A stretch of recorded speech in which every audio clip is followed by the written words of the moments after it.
গৰম দিনৰ কাৰণে বৰ উত্তম চৰবত, ইমান টেষ্টি। এবাৰ বনাই খাই চাব, তেতিয়া গম পাব। আপোনালোকে খাইছে চাগে সকলোৱে। এতিয়া খুব ওলাইছে ন পদিনা, পদিনা পাত লৈ ল'ব অলপমান সৰহকৈ, ভুনা জিৰা পাউডাৰ ল'ব এচামুচমান। তাৰপিছত তাতে অকণ গুড়টো ঘৰত থাকেই চবৰে, গুড়টো কাটি ল'ব, ক'লা নিমখ দিব অকণমান, তাৰপিছত দিব নেমু, অসমৰ ডাঙৰ নেমুবোৰ চেপি দিব। মোৰতো ইয়াত দেখিছেনে নেমুৰে অৱস্থা। এইকেইটা পুৰণা নেমু আছিলে, এইকেইটা বোলো শেষ হৈ লওক আৰু তাৰপিছত নতুনখিনি খুলিম, নতুনখিনি ফ্ৰিজতে থৈ আহিছোঁ। তাৰপিছত তিয়াই থৈছোঁ মই বেচিল চিডছ, এইটো টোপমা বুলি কয়। চিয়া চিডছটো ইয়াত নাই দিয়া, বেচিল চিডছটো এতিয়া দিওঁ। তাৰপিছত পিহি দিয়াৰ পিছত আৰু চব ইমান সুন্দৰ মানে বনিছে চৰবত।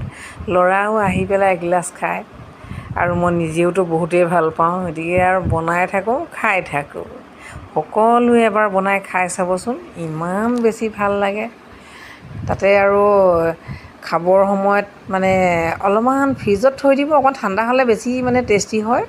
আৰু আইচ দি দিব, খাবৰ সময়ত আইচ দিলে আৰু টেষ্টি হ'ব। খাই